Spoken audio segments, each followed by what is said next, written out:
What's up, everybody? The Iceman here on the Iceman's Return YouTube channel on this Wednesday, January 25th, 2023. And Raw had their 30th anniversary show. It was good. It was loaded with a lot of past superstars. It opened up with a tribal council prosecution against Sami Zayn. Paul Heyman usually, he gets his spiel off, and they were going to find Sami Zayn guilty because of the videos that Paul Heyman had shown. And Jey Uso stepped up and defended Sami Zayn, and he said, look, he goes, he's not guilty. And he showed a number of videos which showed Sami Zayn, helping them out to keep their unified tag team titles. So, that worked out pretty good, and Roman Reigns said, you're not guilty for now, but I don't want to see you again till Saturday. So they had a match. The Usos with Sami Zayn outside the ring against Judgment Day with Rhea Ripley. Fun match to watch. It really was. And, I don't know what else to say. Jimmy Uso ended up getting hurt in that match, and they were going to forfeit after Adam Pearce came out, I should say. And Sami Zayn pleaded. He said, no, no, no, no. You still got me. I'm still an honorary Us, basically. And so they put him in. Sami Zayn ended up getting the pin and the win to save the tag titles for the Usos. Pretty cool moment. It was, for the opening match, I really, really, really enjoyed it. We also saw DX come out, and it was interesting. We had X-Pac, we had Road Dogg, we had Shawn Michaels, we had Triple H. In there, we had Kurt Angle. And why was Kurt Angle there? Well, you'll know in a minute if you didn't watch the show. Imperium comes out, Gunther and his goons, and they wanted a match. Well, all of DX backed down. They said, I'm not wrestling. Let's face it, they're all up there in age, and these guys are younger studs. And they didn't really know what they were going to do.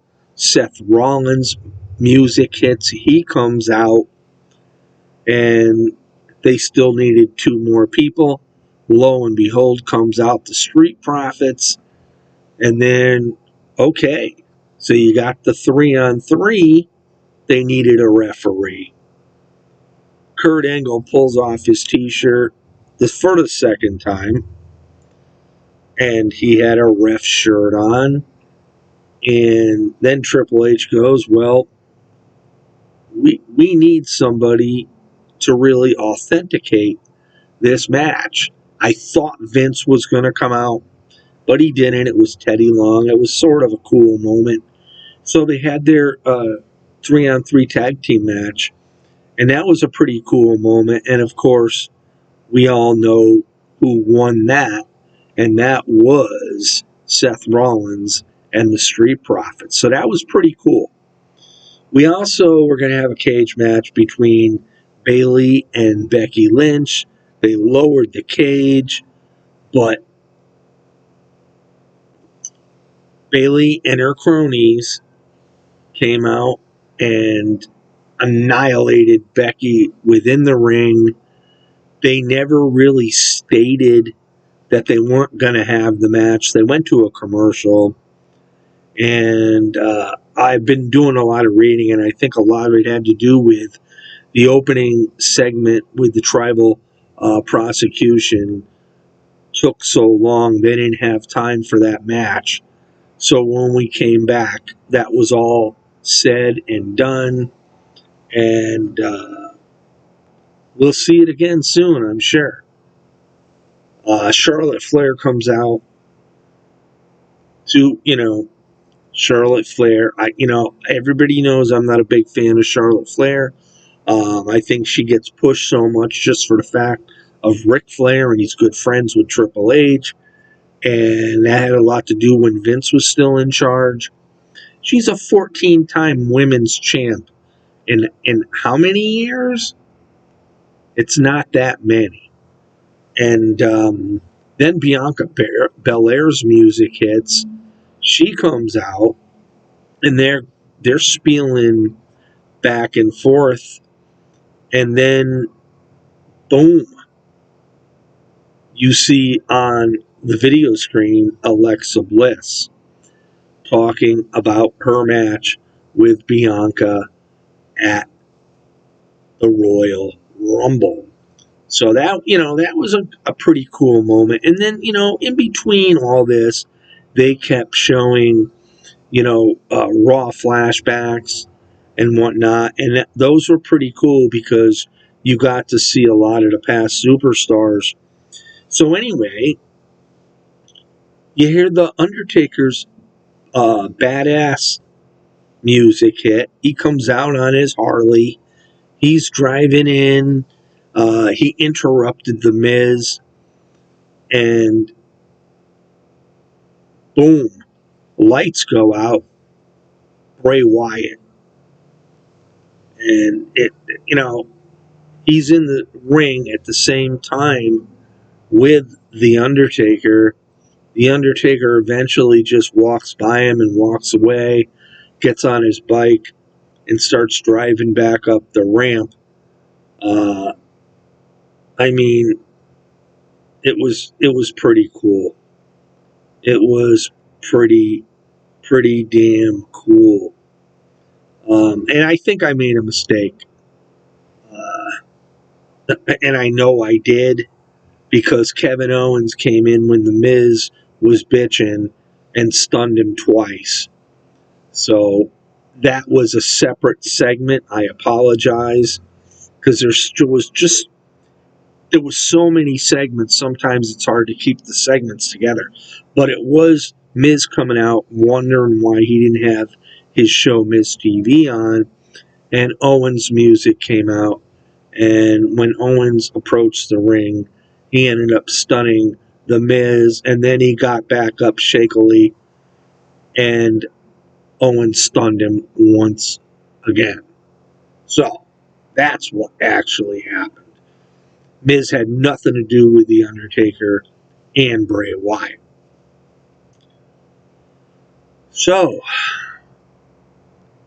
the main event, Austin Theory, United States Champion, Bobby Lashley. And this was a fun match to watch. I was shocked. Lashley was destroying Austin Theory.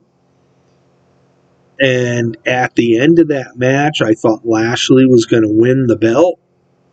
All of a sudden, you heard Lesnar's music come out. He comes out with that denim blue shirt and the cowboy hat. He comes in the ring, F4s Bobby Lashley. So Lashley's down, and then picks up the already down Austin Theory, F4s him on top of Lashley. Lashley gets the loss. Austin Theory gets the win. Unbelievable moment. It was pretty cool. And a lot of people are saying, well, why didn't we see The Rock and Steve Austin? Well, I think they're saving that for the Rumble, possibly. There are rumors that The Rock wants to wrestle Brock Lesnar. Not The Rock. Stone Cold wants to wrestle Brock Lesnar. We'll see what develops there. So it was a fun night. Like I said, there was only like 4 matches maybe. but there was so many segments you get confused, and but plus the fact too that Raw is a 3-hour show. So anyway, it was a fun night. I thought Raw and them did great. Their production was great as always, and they put on a damn good show. And if you haven't seen it, you need to go and watch it. So in any event, this is the Iceman on the Iceman's Return YouTube channel. Peace out, everyone.